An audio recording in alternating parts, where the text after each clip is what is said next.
magkapangalan tayo, mahal ko kayo. Dahil Pilipino kayo, mahal ko kayo. Kasi ganyan ang Pilipino. Nagmamahalan tayo, magkakababayan tayo. We stand up for each other. Yes!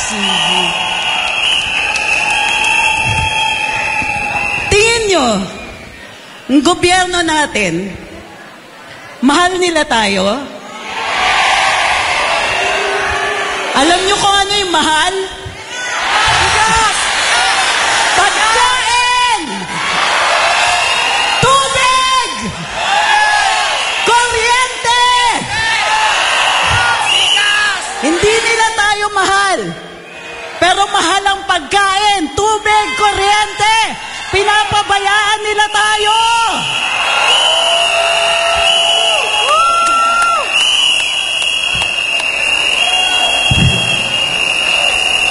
Meron pa silang love for all, ano? Nasaan ang pagmamahal? Alam nyo ba, sinasabi ng kanilang mga tagapagsalita, mahal naman daw ang pagkain sa buong mundo. Sabi ko, hindi. Nagmamahal lahat, totoo yun. Pero dito sa Pilipinas, ang kumikita sa pagkain, yung middleman, mga traders. Okay lang kung maganda, maayos naman nakabuhayan. Eto ang problema. Alam ng gobyerno natin kung ano ang problema, lalong-lalo na sa agrikultura. Hirap i-explain to, ha? Mura nila bibilin dun sa magsasaka. Mahal nila ibebenta sa atin. Sinong kumikita? Ang tawag sa kanila, ano na?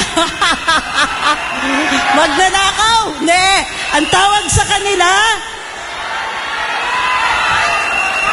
ang daming suggestion. Ang tawag sa kanila, barkada ng mga nakaupo. Sila ang kumikita. Kumikita sila sa likod ng mga magsasaka at saka sa ating mga mamimili. Ito yung problema. Alam nila kung anong solusyon. Alam nila kung ano ang kailangan gawin ng gobyerno para magmura ang pagkain. Tutulungan nila yung magsasaka. Bibigyan nila ng mga dryer. Bibigyan ng mga warehouses, silos, mga cold storage. Alam nila yung solusyon. Pero ginagawa ba nila? Ang bukod tanging sagot ng gobyernong ito sa pagmamahal na pagkain ay mag-import. Ay, ang galing. Ang talino. So, mahal ang pagkain. Ano pang mahal? Tubig. Paano tayo mabubuhay? Mahal ang tubig. May ginagawa ba sila para ibsan yung pagmamahal ng tubig? Tumataginting ang katahimikan tungkol dun sa taas ng presyo ng tubig. Taon-taon, sinasabi nila sa atin, magmamahal po kasi summer. Bakit kayo nagugulat? Taon-taon naman, may summer. Ano pang mahal? Kuryente! Ang hirap na ng buhay, dami pa nilang pinapaisip sa atin, no? Mahal ang pagkain, mahal ang tubig, at ang pangako ay magmamahal pa daw ang kuryente sa darating na taon. Totoo yan.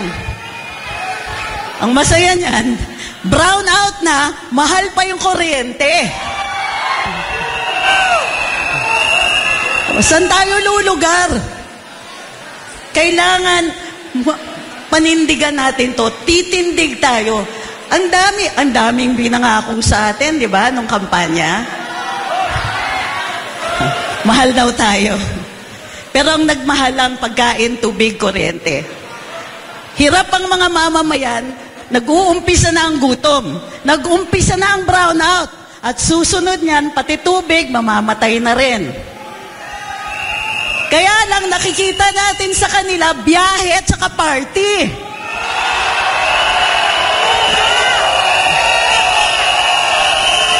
Huwag na nating tiisin ito. Ay, kailangan magsalita tayo, manindigan. Pakitaas nga po yung sign.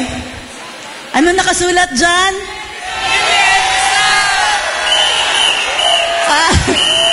Ulit. Anong nakasulat dyan?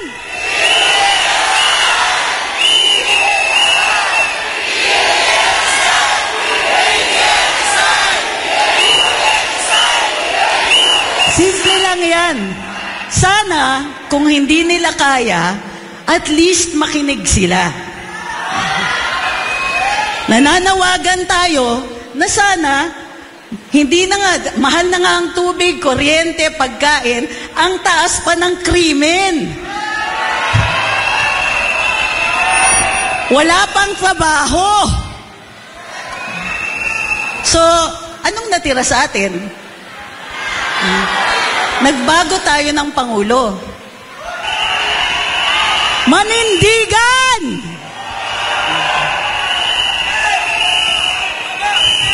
Alam nyo na yung gagawin natin.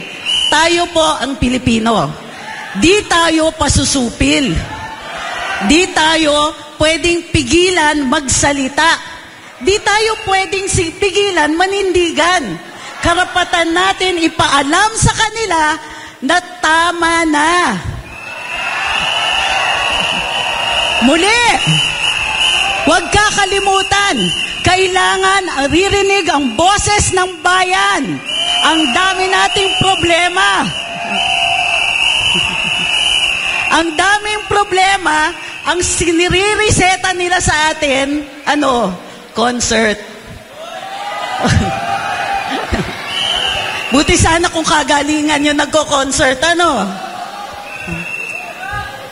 So muli, ang hinihiling ko lang bilang isang tagapagsalita dito, kapitan natin yung galit natin.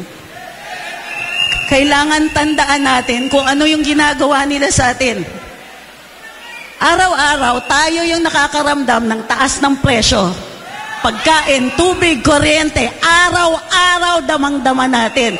Araw-araw damang-dama natin yung kakulangan ng serbisyo. Araw-araw damang-dama natin yung krimen. Hindi tayo pwede manahimik. Kung kailangan, mag-social media, makipag-usap, ikwento sa mga kapitbahay, sa susunod na maisog, dalin natin sila. Magparami tayo, manindigan tayo. Maraming salamat, Angeles City! Ang nagbigay sa kapangyarihan nila, ang taong bayan.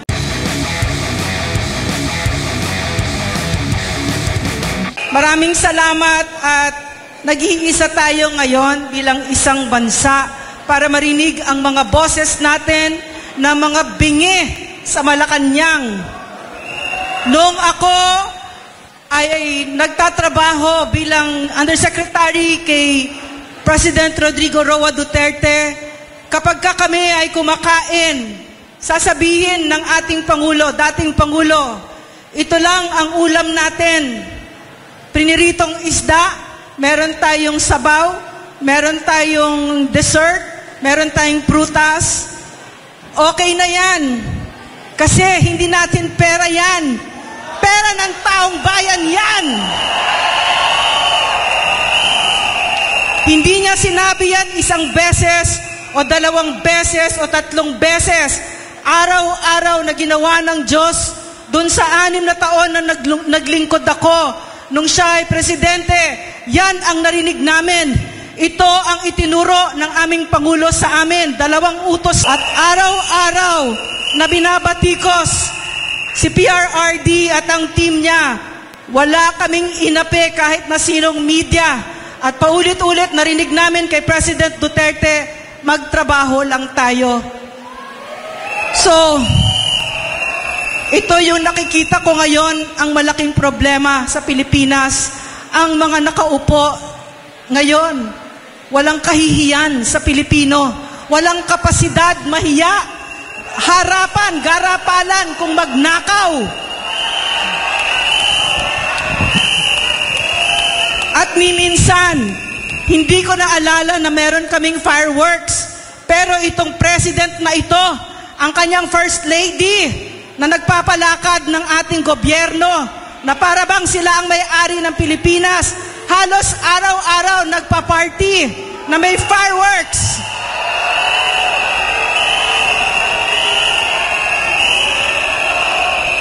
At kung hindi nyo pa alam, ang nakapalibot sa Malacanang ay slum areas, mga kababayan natin na mga pinakamahihirap dito. Pero hindi sila nahihiya. Hindi sila nahihiya na may fashion show sila, na may nagpa-fireworks na milyon ang babayarin nila doon sa fireworks lamang. Dito sa ating mga kababayan na kumakalam ang sikmura, wala silang kahihiyan, walang puso.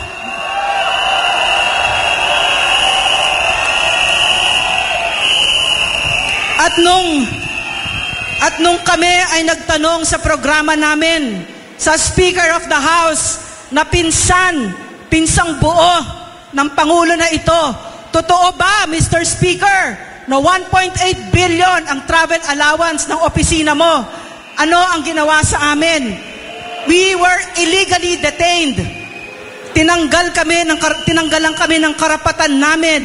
Sa tanang buhay ko, na walang nakakapagpigil sa akin magsalita ng malaya, dito ko lang naramdaman ang bakal na kamay ng isang abusadong diktador.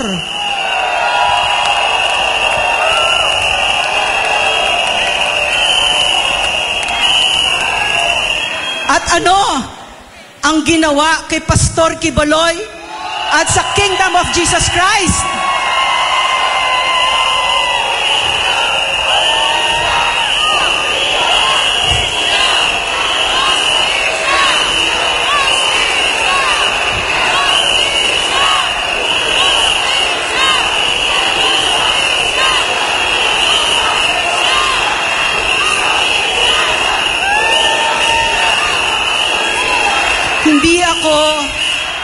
Hindi ako kasapi ng Kingdom of Jesus Christ.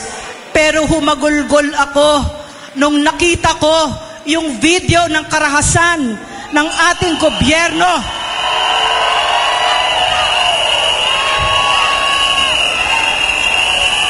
Umiyak ako kasi ang ating mga kasundaluhan, ang ating mga pulis, yan ang aking mga bayani.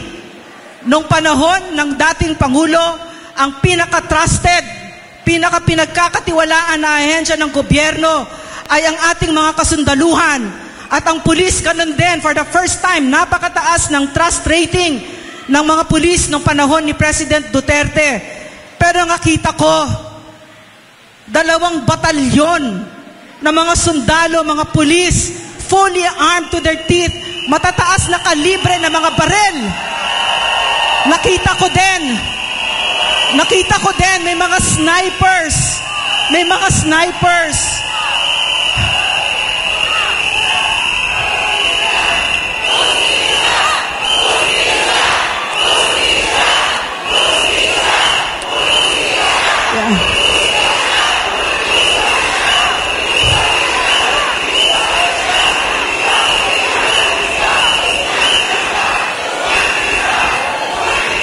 Nakita ko din ang mga snipers.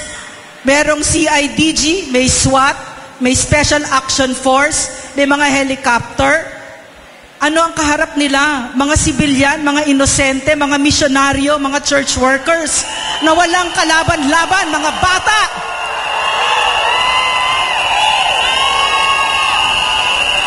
At ang nakakagalit dito, narinig ko ang press conference ng PNP at binaliktad pa nila ang nangyari.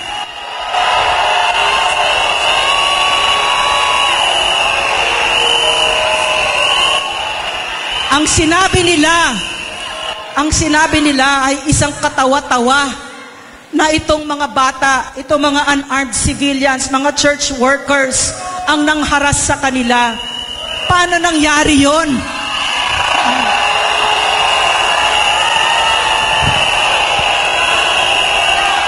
So, dito ko natutunan, napakahalaga ng leader.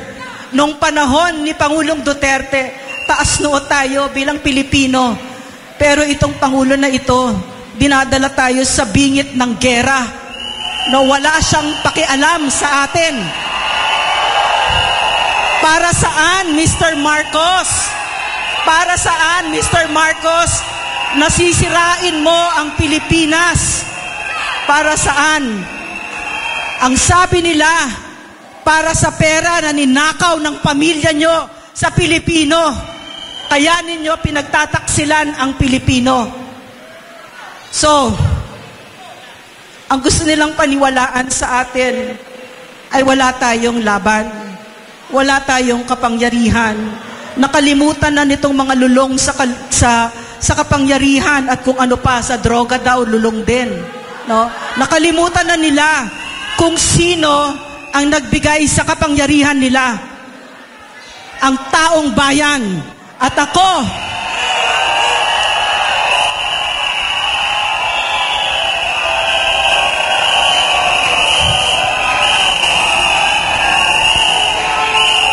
yes. So, at ako nakita ko yon kahit kailan pupusta ako sa Pilipino. Tama si PRRD. Tama si Pangulong Duterte. Hindi kilala ng mga ito kung ano at sino ang Pilipino. So magpakilala tayo! Kumusta kayo mga Kapampangan?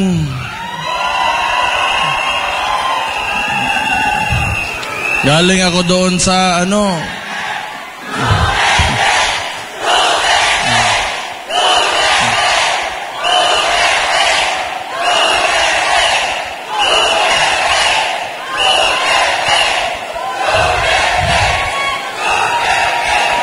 bago ako magsimula,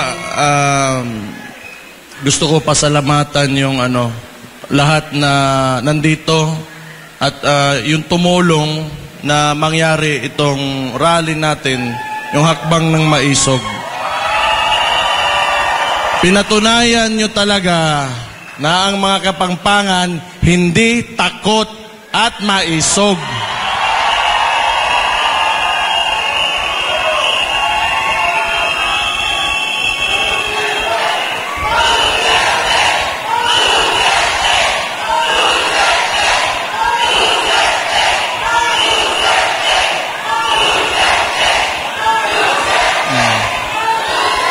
Ayan. So, ito na nga yung sinabi ko galing pa doon sa simula pa lang nung paglabas ko sa Leaders Forum ng Hakbang ng Maisog.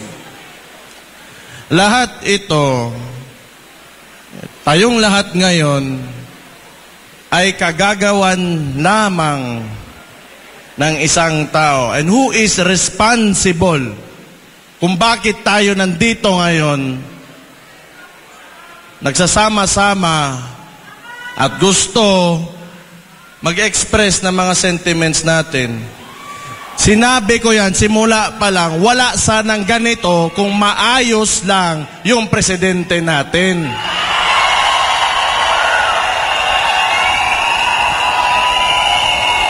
Pero, nagulat ako ngayon kasi walang mga dump truck, walang mga dump truck. Hindi nila kinaya yung mga Kapampangan. Na tunay na maisog ng Kapampangan.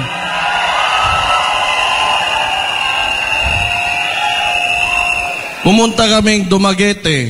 Bigla na may mga dump truck. Simple lang naman yung hinihingi namin. Hindi naman siguro lahat ng tao o may tao sa bundong ito na tama lahat ng ang ginagawa. Yung gusto lang natin, is the right to express ourselves. At yun na lang yung hinihingi natin, ayaw pa. Baka ang sunod niyan, hindi na tayo pwedeng huminga. Ano bang problema talaga ng... It's a very confusing administration, actually, sa totoo lang.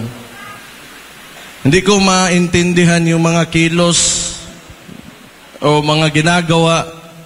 Parang ako mayor ako ng Davao. Ako si Sebastian Duterte, yung mga hindi ako kilala ha. Ako yung mayor ng Davao. Ngayon,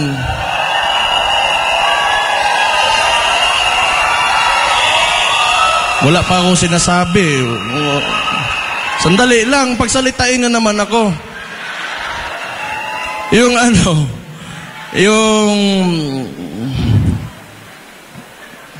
Kaya ganito ha. Ako, local executive ako. Siyempre, alam ko yung concerns ng mga barangay namin, yung mga communities. Ang problema, dahil siguro, kasi nagsasalita nga ako, not really against, but I'm just pointing out, tinuturo ko lang naman yung mga kailangan ayusin. Kung tingin nyo against ako, di wala akong pakialam. If you take it, negatively.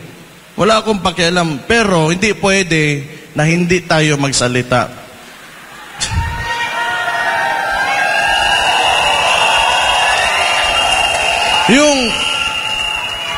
Hindi ito rule of a single person. It's demokrasya tayo eh. It is the rule of the majority. Hindi ibig sabihin na kung anong gusto mo mangyari o gawin mo, yun na yung mangyayari dyan. Kailangan mong pakinggan yung boses o yung mga sentimento talaga ng mga tao. And unfortunately now, that is not happening. How can you govern a state or a nation if you do not listen to the majority?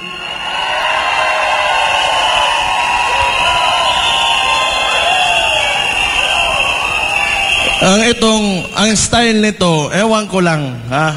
Pero, teorya ko lang.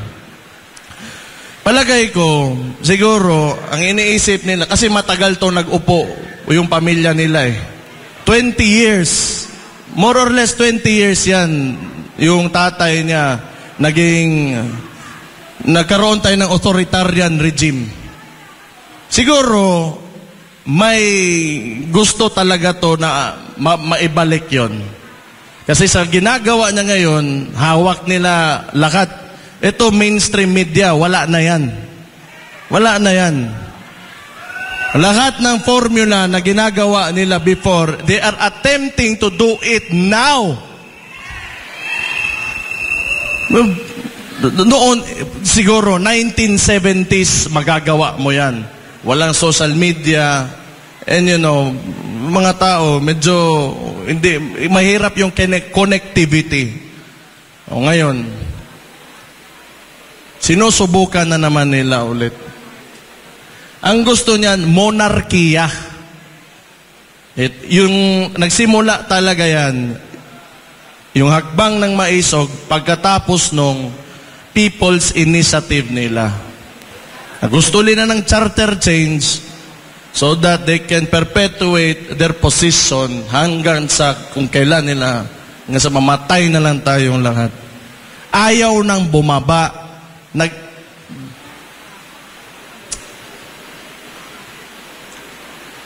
Hindi, kaya nga, naiisip ko,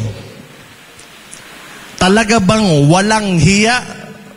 Na sobrang walang hiya talaga? O tanga?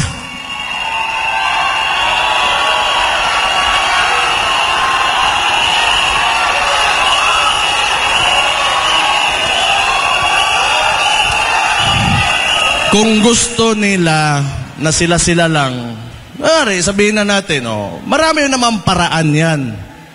Kung gusto nilang ayaw bumaba o gusto nila sa kanila pa rin yung susunod na maging presidente, kanilang manok. O di, magtrabaho ka. Bakit mo utuin yung mga tao, papipirmahin mo, tapos magbibigay ka ng ayuda na may mukha nyo pa? Utang ina ninyo.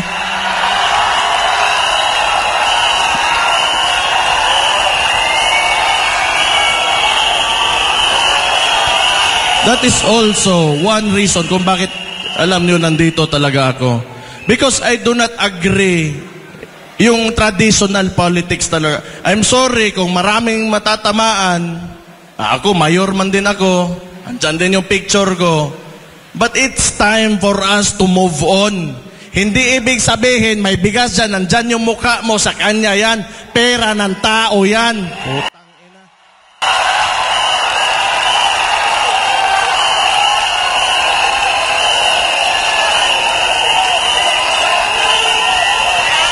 Alam nyo, pag lagi tayong nandito sa cycle na yan, yung mga practices talaga ng Philippine politics, pa-picture-picture, kada may magbigay ng pera sa mga kailangan, may picture talaga nakaabot, ipopost, kunwari sa kanya yung pera na yun, hindi naman talaga.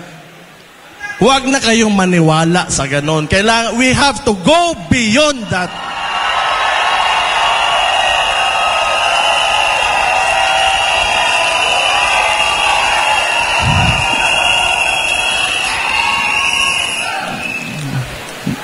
Pero palagay ko ngayon, parang nahiya, nawala na yung mukha ni... Nahiya rin. Meron din palang hiya. Kasi yung picture, napakalaki before, ngayon, maliit na lang. Oh, ha?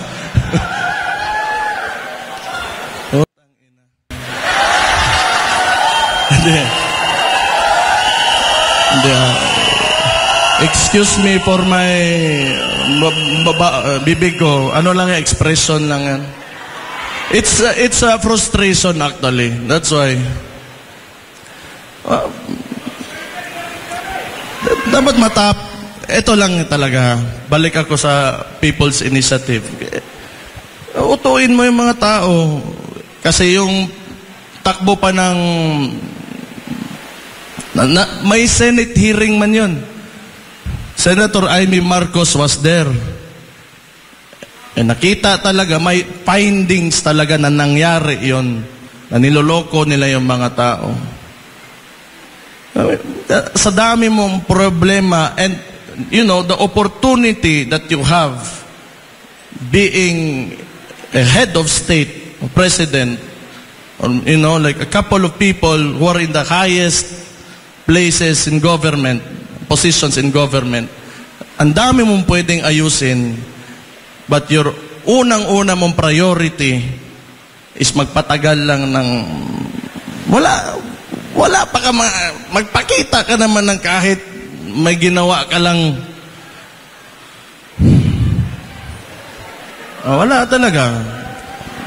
Tingin nila yung buhay ng Pilipino ganun lang kadali, na parang monarkiya talaga. Gusto ko today I will become the king and this lady will become the queen, and all of, you know, nasa lahat ng baba namin, kontrolado namin.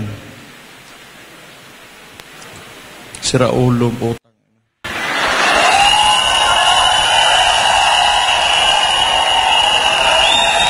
Tingin nyo ba normal yan? Kaya nga, either makapal talaga yung mukha mo na ayaw mo dumaan ng election, or tanga ka. Hindi ako ang nagsabi nun.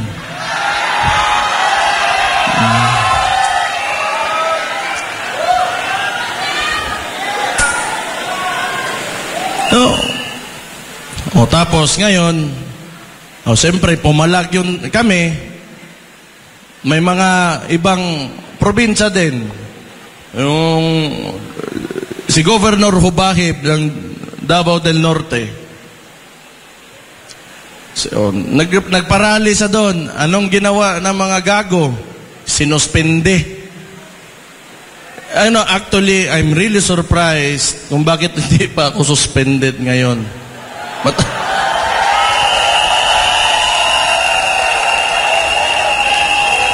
Siguro, hindi nila alam siguro tama ba, mali ba, tama ba. Pero, okay lang din. I-suspend nila ako, okay lang. Libre yun na bakasyon.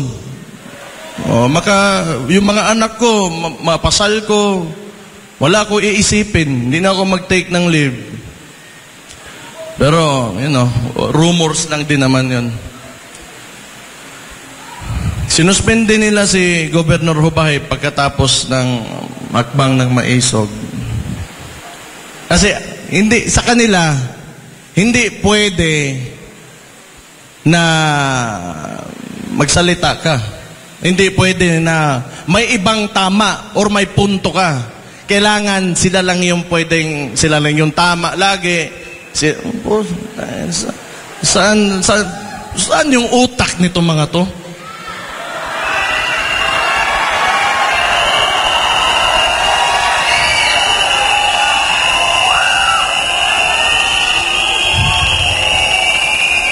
Pumunta kami ng Bulacan.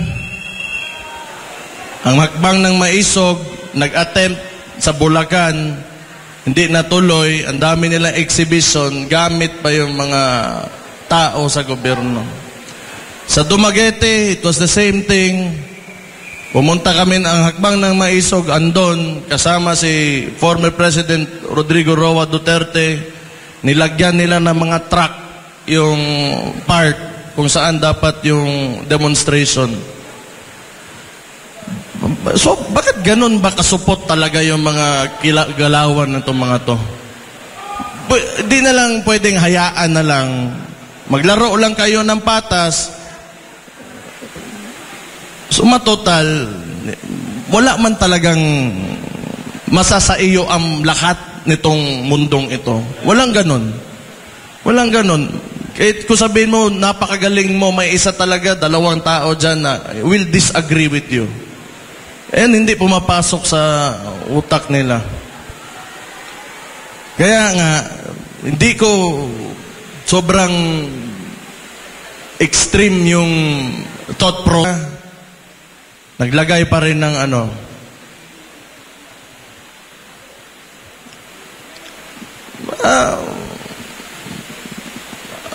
tingin ko lang masadong may insecurity itong administration na ito.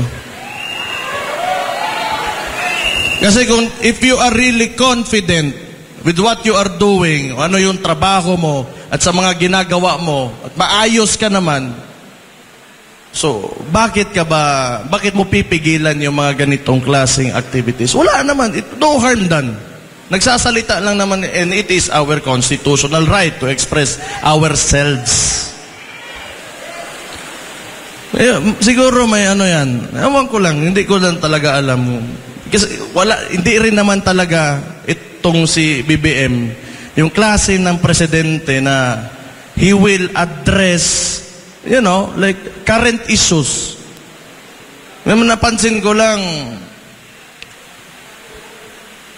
pinipili niya lang.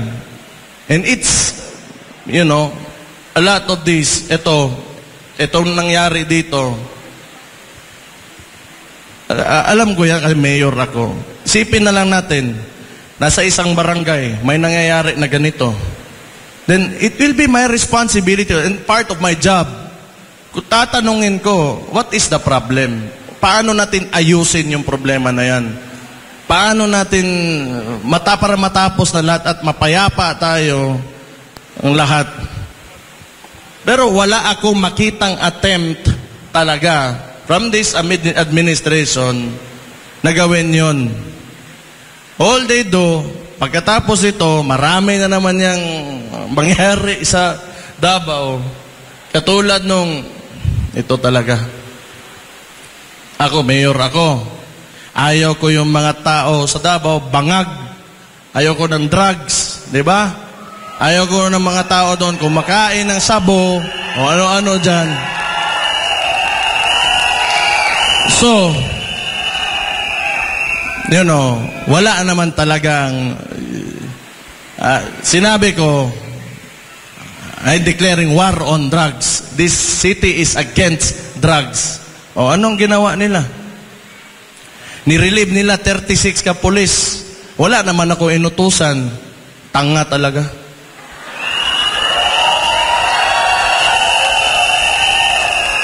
Kung yun, kaya nga, it's really confusing. Hindi naman masama yung intention ko na, siguro masama kung involved ka in illegal drugs. But, you know, for the people na ayaw nila na kumain ng sabo yung anak nila, yung kapatid nila, ayaw nila mag-shrink yung utak, bakit, why is it an issue for them? Itong DILG. Bakit ang dami nyo maniobra para... Pakialam nyo ba kung yan yung platform ng Davao City? Ayaw namin talaga ng droga.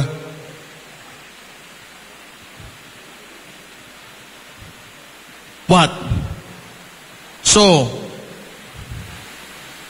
does it mean that you are supporting illegal drugs?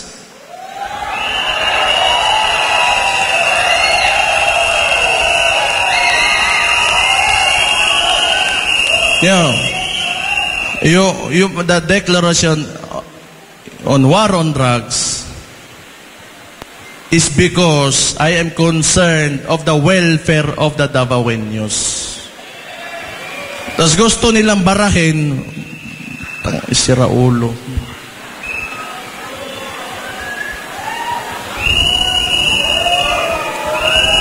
Ang daming, tapos read, eto pa, ang nangyari doon, yung ginawa nila sa property ni Pastor Kibuloy,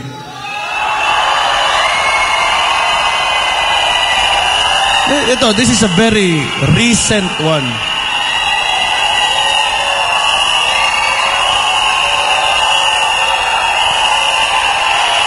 Makinig kayo. Dali lang.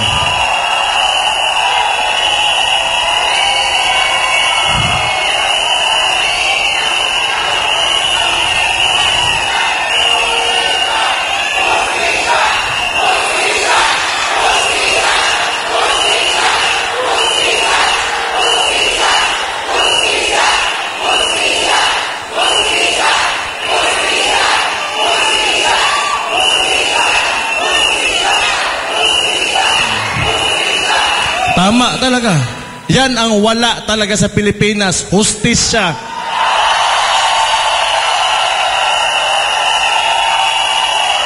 Mr. President, pakinggan mo yung mga tao mo.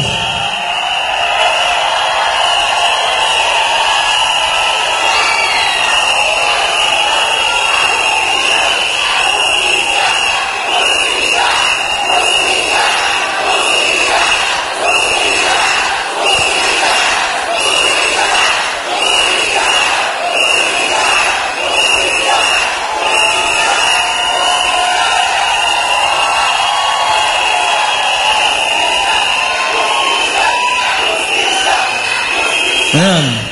Oh, kaninong kagagawan to? Huwag niyo sabihin yung regional director. Oh, huwag niyo sabihin ako. Huwag niyo sabihin yung Chief PNP. 3 rehiyon ng mga police andon just to apprehend one person. Excessive show of force talaga. What? Are you trying to intimidate us? Mahiya naman kayo. Putang ina nyo. Ang mga tao ang naglagay sa inyo dyan.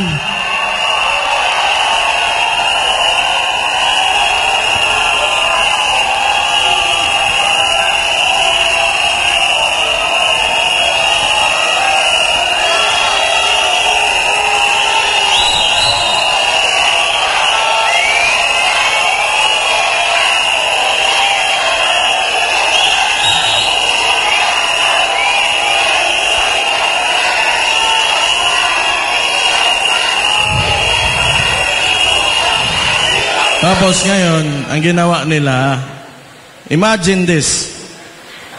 Pagkatapos na mangyari yon, hindi siguro nila nakuha yung gusto nila, nirelieve nila yung mga polis na sila rin naman nag-utos.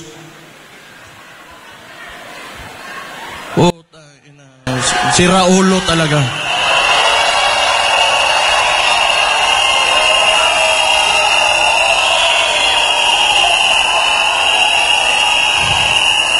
Kinontradict lang nila yung kagagawan nila. Kinokontradict lang talaga nila sarili nila. Tapos ipapalabas nila, wala naman talaga itong ginagawa, itong administration na to. Alam nyo saan magaling ito?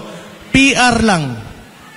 Lagi lang, kasi hawak nyo na mainstream media, lagi gusto nilang utuin yung sarili nila na everything is alright and walang problema. Yan lang talaga. Oh. Sige.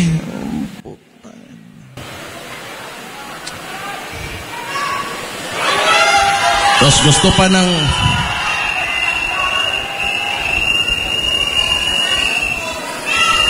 Ngayon, gusto pa ng gulo. With China. Pwede ka naman, you can approach, the best way to approach, especially pag territorial conflict is through diplomacy talaga yan. Sino ba naman gusto nga makipagpatayan ka dyan? Nagsalita na nga yun dito kanina. Andito yun, di ba? Yung fisherman natin na galing na sa kanya, sa sarili nilang press conference at sinabi sa mukha nila talaga na noon, nakakapagpangisda pa sila doon, ngayon, mas nahihirapan sila. Huwag niyo sabihin, bayad yun.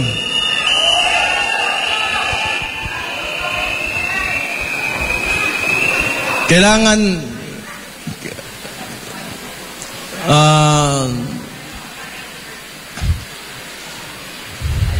may naalala lang ako. Buti pa kayo, mga ordinaryong Pilipino, mga Kapampangan, at saka yung mga dumayo dito. Hindi kayo takot.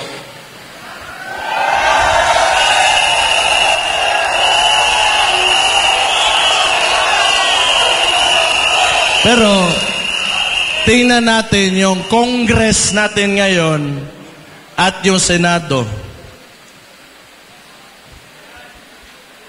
May maisog ba?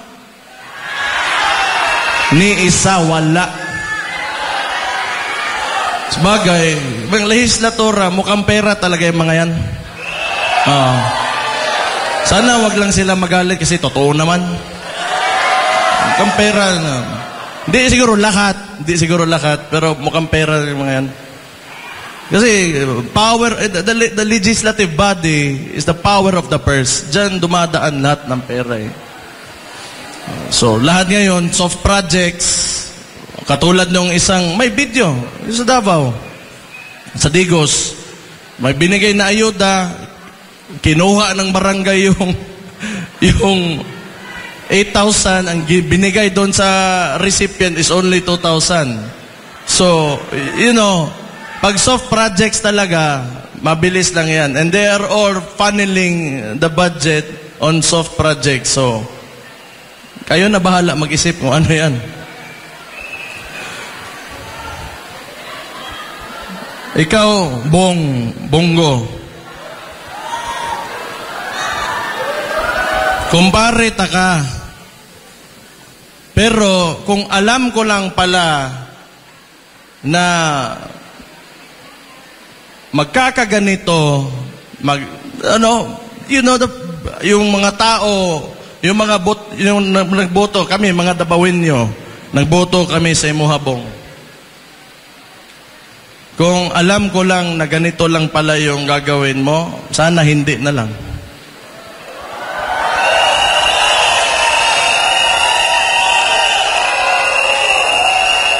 Sa totoo lang,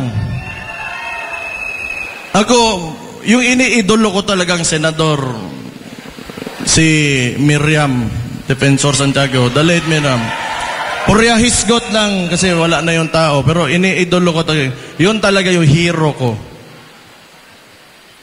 Pero unfortunately for us, mas napabilib pa ako nitong si Risa Contiveros kaysa ni Bong. Kasi ever since talaga, nasa previous administration, kalaban yan hanggang ngayon consistent yan, at di talaga natatakot yan. Pero, maglalagay tayo ng mga,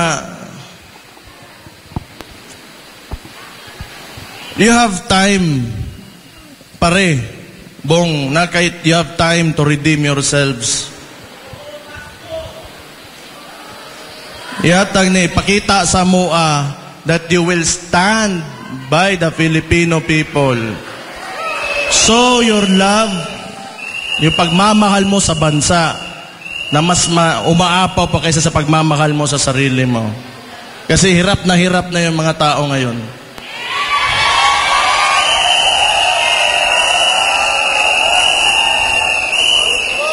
Ikaw ba naman, promisan ka ng 20 pesos na bigas? Typical na talaga, textbook na scam. Wala. Talaga, pangloloko lang talaga nakikita ko. Abuse of authority, lahat ng pinapakita ng administrasyon na to is not a good example, for our current leaders and our future leaders. Kung yan yung pinapakita na ugali, kultura, and ways of handling government, then kawawa naman yung Pilipinas talaga. Kawawa naman. Sana naman matapos na itong yung practices ng mga trapo talaga. Nakakapagod na rin. Sa tagal na panahon, yung problema talaga ng Pilipinas, alam nyo, corruption talaga. Corruption talaga. Magandang gawin, naiisip ko, ibalik mo yung death penalty, isama mo yung corruption, plunder, bribery. Tingnan natin kung may tatakbo ba andyan sa Congress at Senado na yan.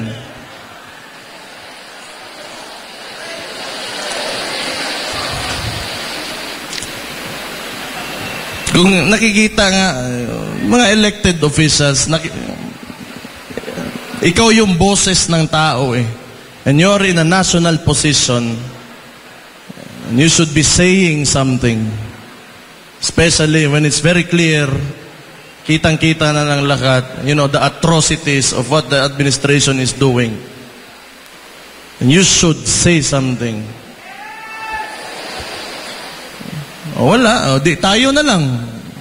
Kaya pa?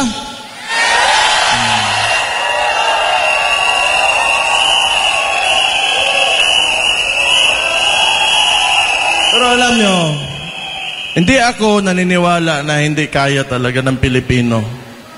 Kailangan lang talaga may faith lang kayo, may paniniwala lang kayo na maiangat talaga natin yung bansa natin. Kasi kung hindi, wala sana tayo ngayon dito. Kasi mas gusto pa natin na mas maganda pa talagang kinabukasan para sa ating lahat, sa bawat Pilipino. And thank you for being with me tonight dito sa Pampanga, sa Hakbang ng Maisog.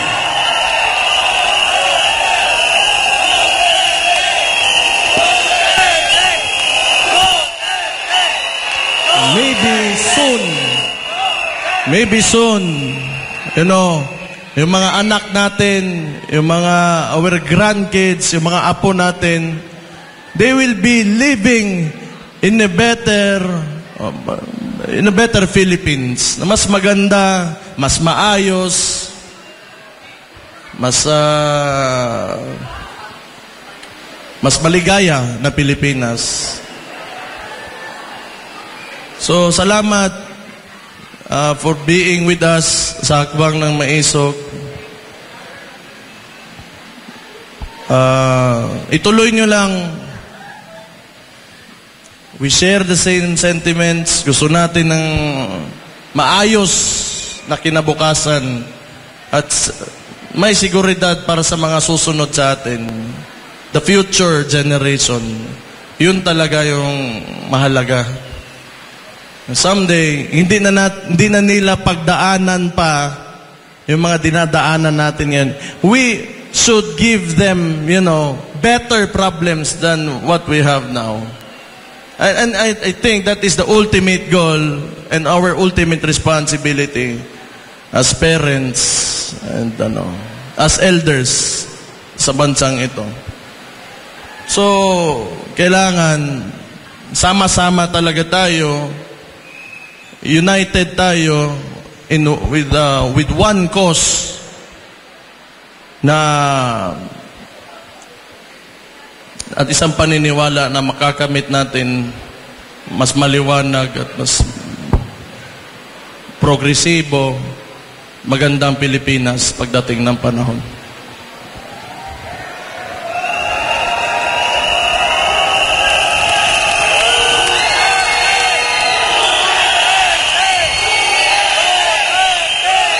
Ako, nagkakaroon lang din ako ng pag-asa dahil nandyan din kayo. Hindi rin kayo, huwag kayo mawawalan ng pag-asa.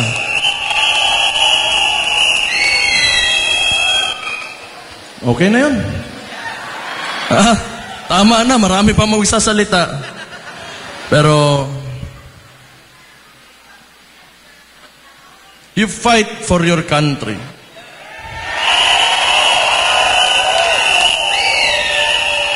Because as it seems now, nobody is, kundi tayo lang mga tao na nandito sa mababa lang.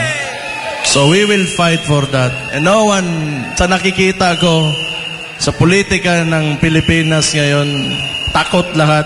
Kayo lang yung maisog. Magandang gabi sa inyong lahat at mabuhay kayong lahat. Thank you.